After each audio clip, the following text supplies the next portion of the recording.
So, Davina, thank you. I really appreciate you taking the time to speak with me today and to just be on Beacon. I just wanted to be able to take this time to kind of showcase you so other people get to know this great person, Davina Layne. So, welcome. Thank you so much. It's good to be here. I'm Yeah, looking forward to our chat. yeah. So, so let's first start off. Tell me a little bit about you. I know that you work with intimate hotels, right? So tell us a little bit about that. And you also have your own business as well. Well, I guess personally, I'm a sister, I'm a daughter, and like you rightly said, I started working with the Intimate Hotels of Barbados in 2020, May 2020, right in the middle of the pandemic. So Okay. my career has largely been tourism. Okay. I've worked outside of tourism. When I worked outside of the country, I actually worked in the UK for about 5 years, and I worked in charity sector and human resources. But outside of that, I have studied tourism and worked in tourism. So I now work with the Intimate Hotels of Barbados, which is an association of small hotels. So a Got it. small association of small hotels. We currently have 41 members. It's a membership association. And what we basically do for them is provide marketing services largely, Mhm. but we also provide other operational enhancement services as well. Okay. So that has been my journey for just over the past 2 years. It was an interesting at the beginning, almost like a baptism of fire, coming in right smack dab as COVID had just started and really trying to pivot and think about, what do you do? How can you help these hotels who are now closed, who now Right. have no income coming in? And, what part are you going to play in that? So it's been an interesting journey. And, I'm still standing 2 years later. So I'm pretty pleased about that. Yeah. Great, great. So you're in tourism. So what got you into tourism, Mm, would you say? it's a good question. So believe it or not, I actually, maybe I would say tourism found me, or that I found it accidentally. So I actually, when I finished my CXEs, I actually didn't know what I wanted to do. Mhm. And I decided to study the three subjects that I did best in. I Yeah, decided to study those for my A levels, which is, in the Caribbean, that's what we call sixth form. yeah, So that's between like 16 to 18. And those three subjects were management, Spanish, and geography. So I did those. And coming down to the time when you're transitioning out of sixth form into university, I still very much wasn't sure what I wanted to do.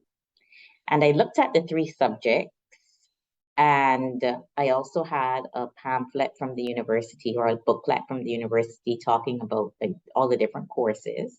right. And I saw this tourism and I thought, oh, this looks interesting. And you read up a bit about it.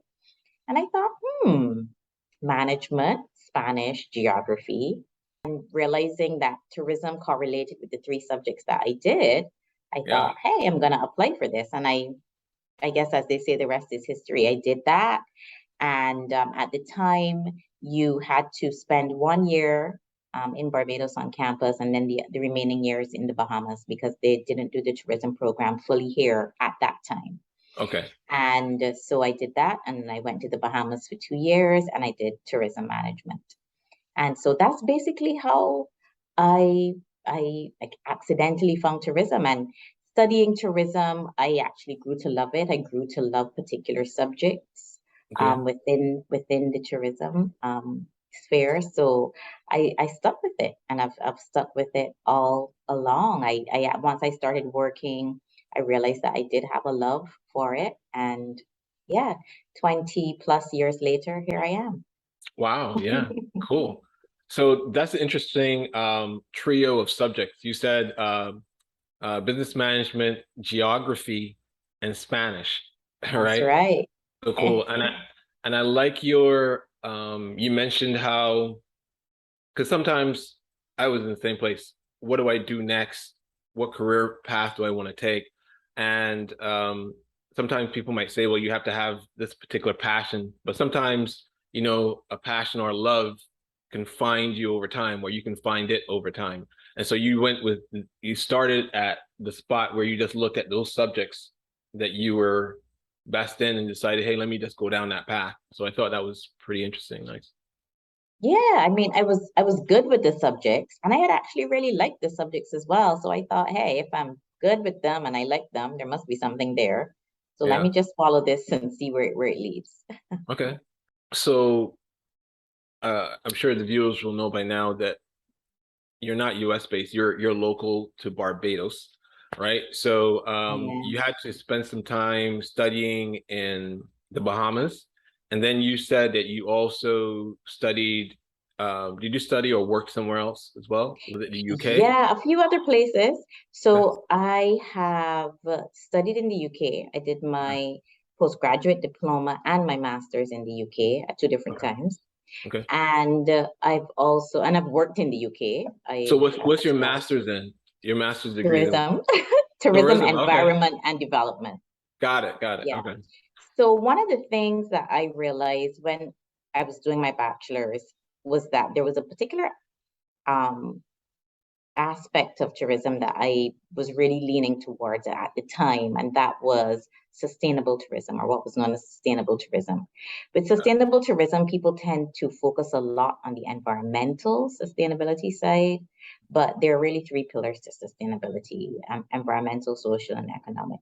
But I did realize that I was quite leaning to sustainable tourism and trying, to see if I can get involved with making that as much of a reality as possible. I guess it's, people say it's debatable, sustainable tourism, it doesn't really exist, all these things. But yeah, so trying to make that as much of a reality as possible. So then when it was time for me to do my master's, still having that love, I did this fusion of tourism, environment, and development.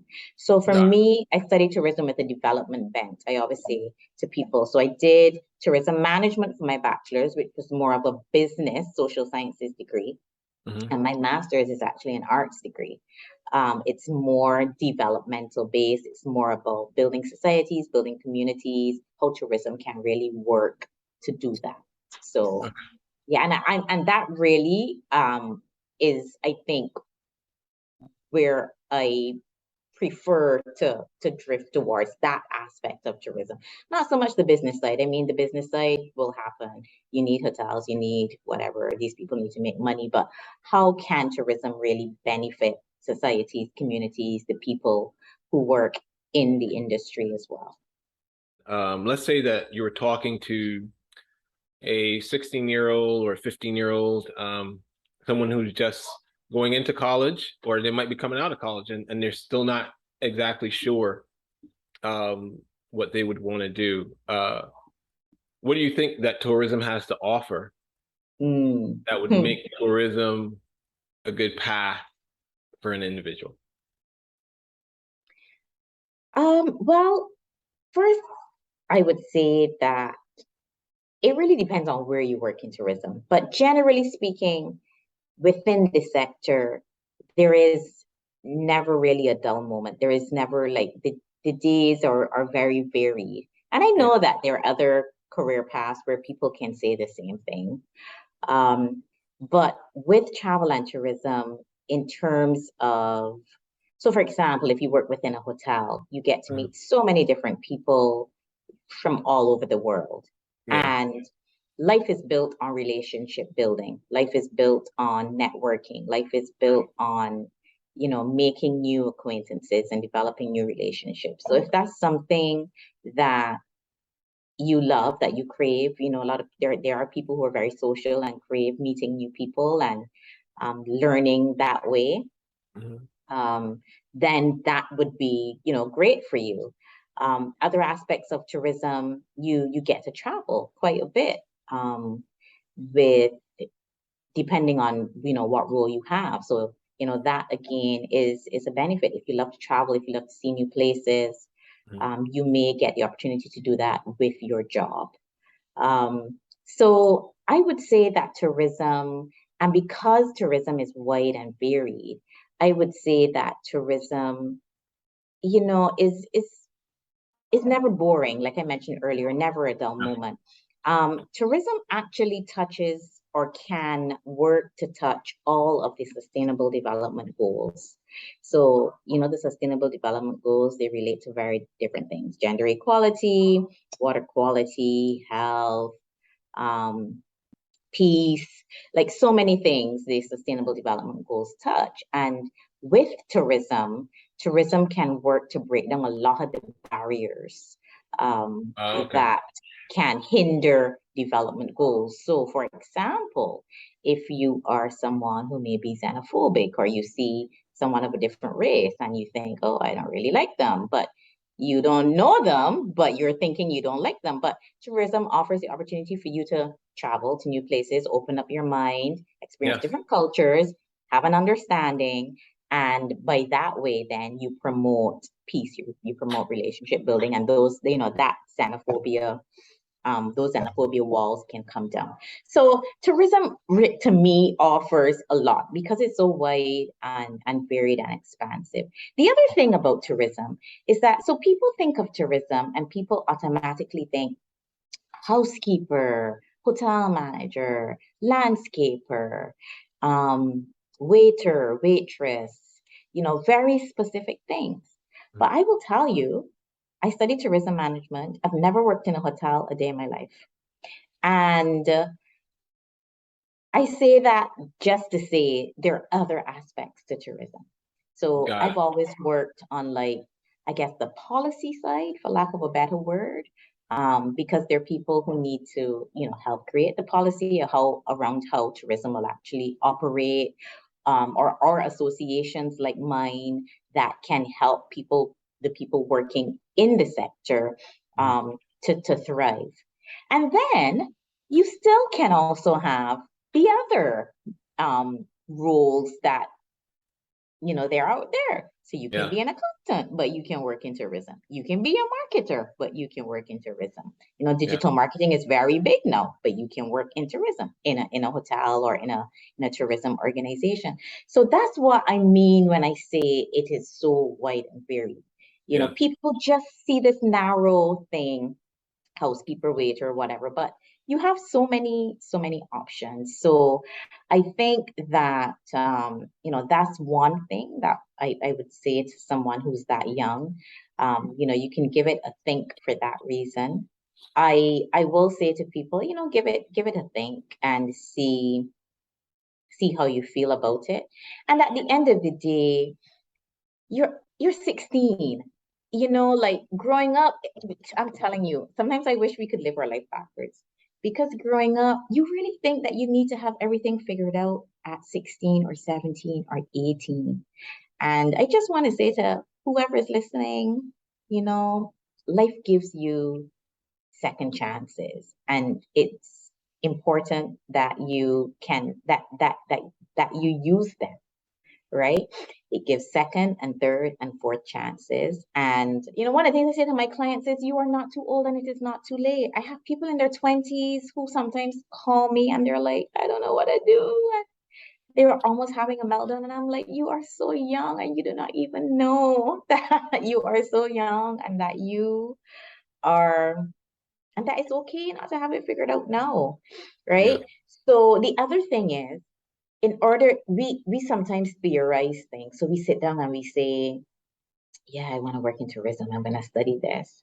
And then your first tourism job, you realize, oh my gosh, I do not like this. I do not like working with people. I do not like smiling with all these tourists. I don't like whatever else, and that's fine. But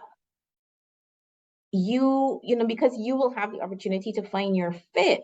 What is not fine is staying there miserable and then, like, giving bad service, or wasting your life in something that you hate, Yeah. right? So at the end of the day, it's important to try things. So that was the point I wanted to make. We theorize and we say, I'm going to be an accountant or I'm going to be this.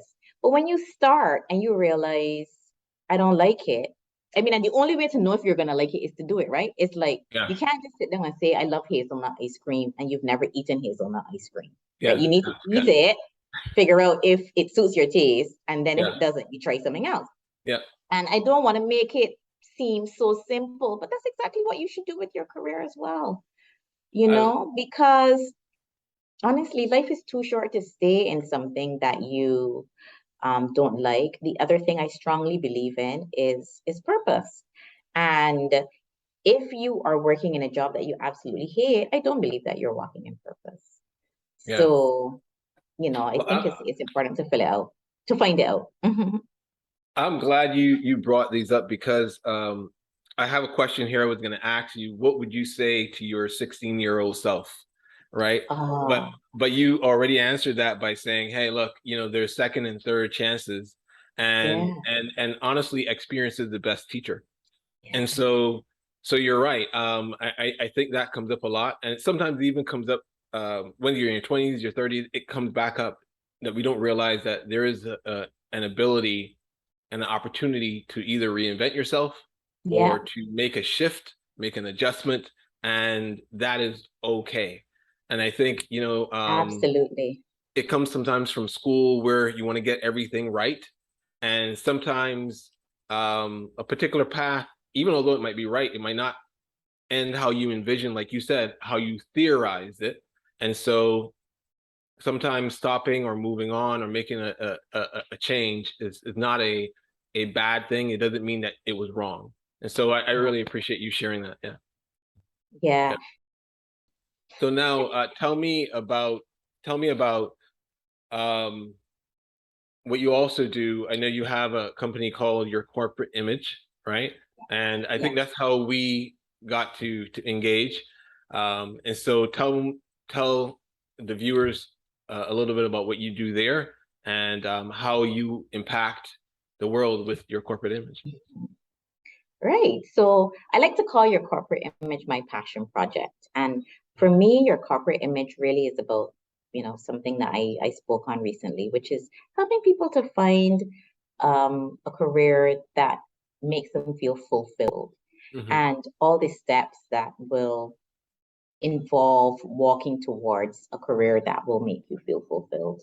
And so that can include, um, resume preparation, interview preparation. I do quite a bit of that.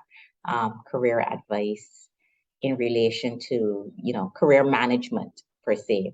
Hmm. The other thing your corporate image does, and which I am also quite passionate about, is training and development. Okay. So I also do training in um, I would say areas that are pretty much focused on leadership excellence, for lack of a better word. So, lack of a better phrase. So things like soft skills, training. So like things related to, customer service, team building, emotional intelligence, um, that sort of that sort of thing that would really help with the whole leadership excellence side of life. So it's really interesting because your corporate image has, like, people often say to me, well, who's your market? And I think, well, it's varied.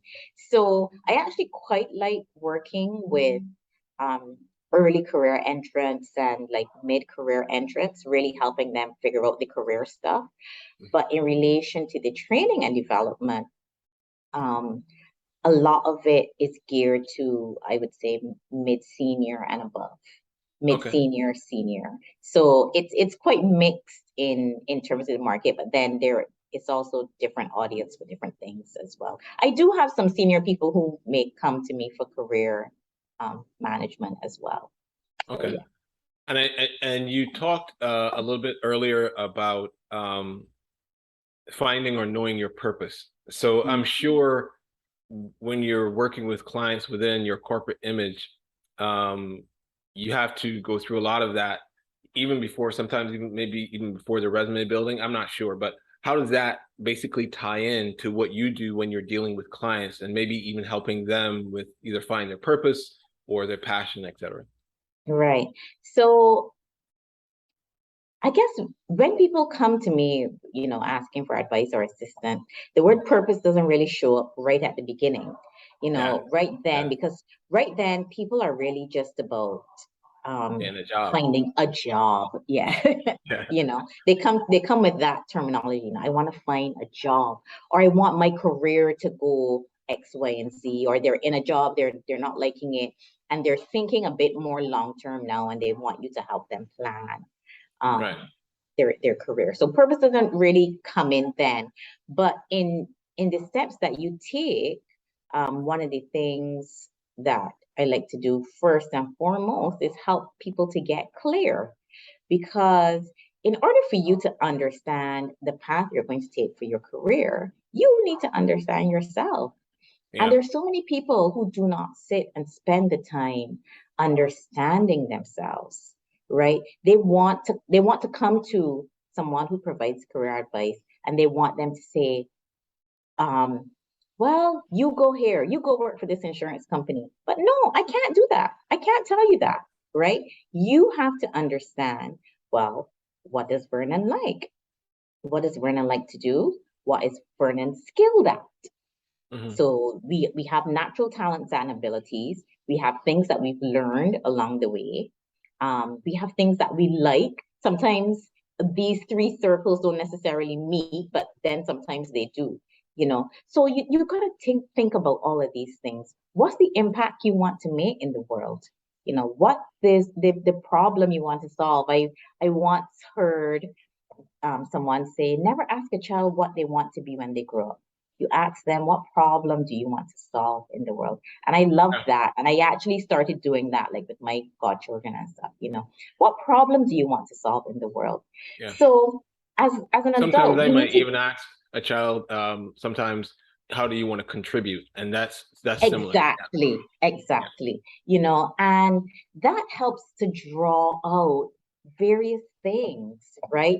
And you sit and you get that understanding of yourself. You sit and you understand your personality quirks. There's yeah, so many people who cannot sit down at a desk for 8 hours. They would go nuts, yeah, right? So if that's a quirk, if that's a personality quirk, why are you going for an office job? right. it Yeah, you it will drive you crazy. So people think sometimes that they have to do things because it's a societal norm or cultural norm, whatever the situation is. And it's not that. It is that you need to figure out, what it is that really sets your soul on fire. There's a little bit of passion involved in there as well, but I passion tends to be something that can change as you age, because you can be passionate about one thing and passionate about something else. mhm, So um, I like to say, to get people to think more about values than I passion per like it. se, Yeah, right? yeah, So because that's more long term, more intrinsic, more cemented, you know. yeah, yeah. Um, so yeah, so get that clarity. That's what I help you do at the beginning. And then from there, the words purpose and calling and those types of words then can come out, and you can see, okay, where is my fit in the bigger picture. Um, Okay.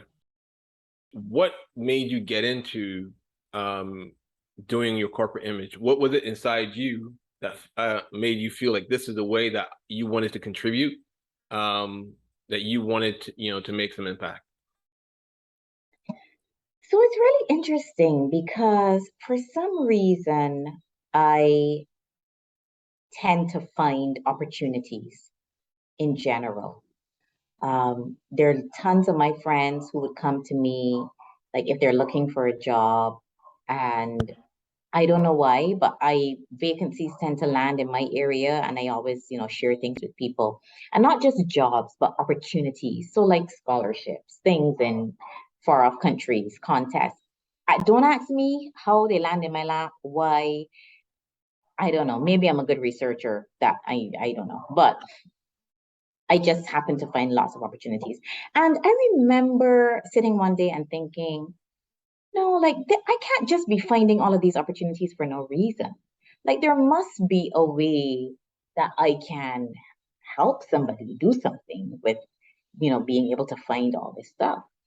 And that was really where it started, as someone who has access to lots of opportunities. And then it gradually grew into, okay, well, you have the opportunities, but people also need help getting the opportunity. So then it grew from there, the whole CV stuff and the interview prep. I found as well that over the course of, the years, I tended to be quite successful with my interviewing. And so I felt that it was, something that I could offer people. And so yeah, gradually the this package of services, I guess, started to build in terms of what I was able to offer people. And then once things started to come together, then, I did a little bit more work on my own, because one of the things I also go through with people is that, when you finally realize what it is that you really want to do, sometimes you realize, well, actually, you might have some skill gaps and that Hmm. you need to fill those gaps. So, do you need formal education? Do you need informal education? Do you need, what is it that you need to fill those gaps? Do you need to network? Do you need, whatever? So then I had to do that as well, to fill some gaps. So that was really kind of the process and how things started. I've always loved training and development, Hmm. and I finally got my training certification in 2020. So when that happened as well, I decided to, add that on, because everything was kind of happening around the same time, because it was around 2020 that I also launched Your Corporate Image. Okay. And so, once that happened, I decided to add, um, training as a proper service as well in the offering. Are there any thing that you see people do that are like no-nos that you go, these here are like a top three list of things maybe that people do that kind of impact their image negatively, or that they could do to, really help their image? So there are a few things. Definitely in terms of representing yourself. So if we're talking now about a CV or resume and representing yourself on that, there are a few no-nos that you shouldn't do. Um, I often say to people, think of your CV as prime real estate. So you Mhm. have prime real estate, you're not going to put an old shanty on prime real estate. Prime real estate really, needs something pretty palatial on there. So it's prime. You need to make sure you have key information. People are not spending lots of time looking at it, and not crowded. So this thing needs to be attractive as well. So I find with CVs and stuff, people do weird things. They put their age on there. They put their, that they're married with 3 kids, and or they just, write something and it's not like laid out properly. It's not visually nice. Okay. Um, that sort of thing.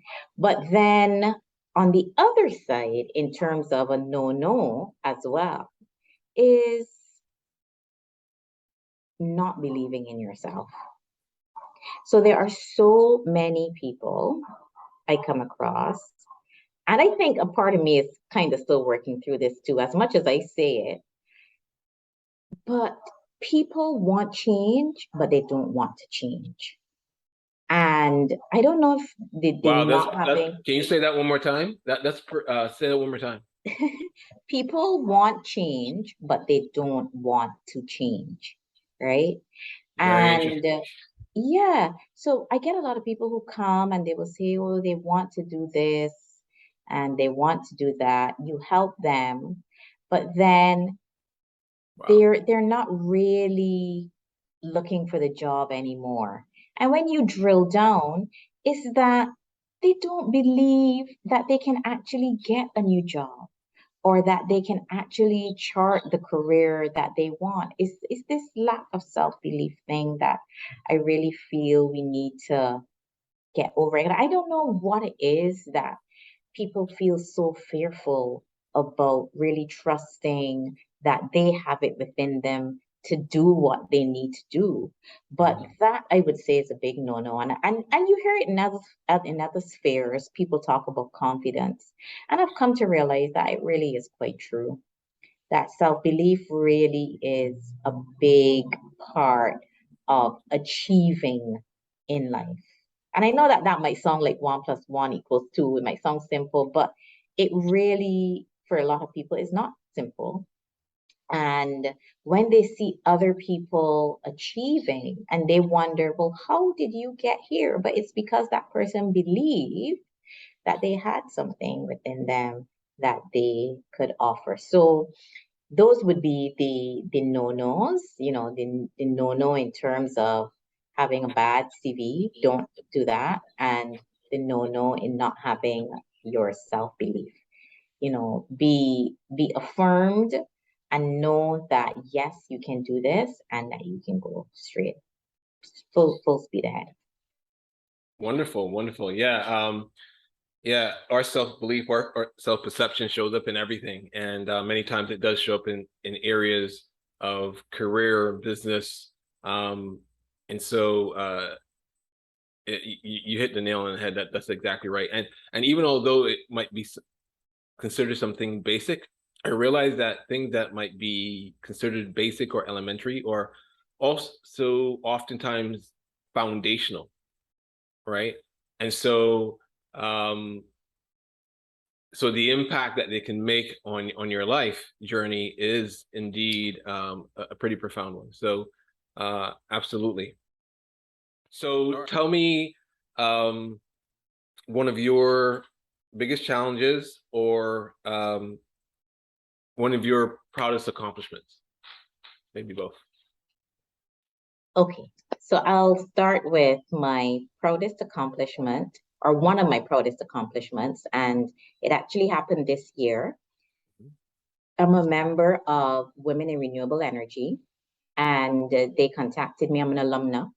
I actually went through the program in 2017 and 2018, so now I'm an alumna. And they actually contacted me this year to ask me to speak at their closed convening that was happening in the US. So I was really pleased that they, found it fit or found me fit to ask, to be able to speak. And the convening happens annually. Well, it didn't happen during the height of COVID, but it happens annually, and it is a session where they introduce the new mentees into the cohort for that year. And there is a closed session, a topic that is chosen, a different topic every year. And there is a guest speaker. And this year I was that guest speaker. Wow, that's awesome. Congratulations. That's great when especially when you get to kind of give back to an organization that you've learned from. Yeah. All right. Yeah. And it's actually an organization that's really close to my heart. I had a really good experience being in that organization, and I was very, very pleased to be able to do it.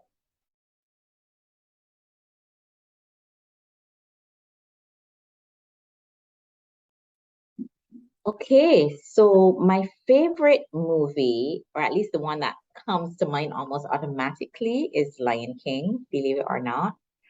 I actually love Lion King and Lion King 1.5. So I know a lot of people talk about Lion King 2, whatever, but there is a 1.5, and 1.5 is hilarious. So those two Lion Kings, I would say, are like my favorite. Yeah, I actually also quite like Madagascar, especially this crazy guy, King Julian. Yeah, so I'm a little quirky where the movies are concerned. But No, not at all. This is about you. Yeah, there's this book that I read many years ago and it's never left me. It's called The Curious Incident of the Dog in the Nighttime. And I really enjoyed that book. It was a book that I couldn't put down. And it was about an autistic boy. And it was just an amazing book. Anytime anybody asks me about a book to recommend, I always say The Curious Incident of the Dog in the Nighttime. Because it's also one of those books with a quirky name. And yeah, but it was a really good book. I actually should read it again Thanks. soon. I'm gonna look it up myself. I've never heard of Yeah, it's by that book. it's Yeah. by Mark Haddon. Okay, good. So then tell me, what is your chill? What does Davina do to chill, relax, play? What's what's that thing that So you do? I love to spend time around food. I love to eat out. I spend my money on eating out and traveling. Those are two things that I love. And if I find company to do that with, then that's absolutely fine. I'm glad that I had you to be able to say, "Hey, can you come and speak on our on Beacon, our platform, to showcase who you are?" It's important. So I'm glad that we were able to make it happen. Thank you. Thank you so much for inviting me.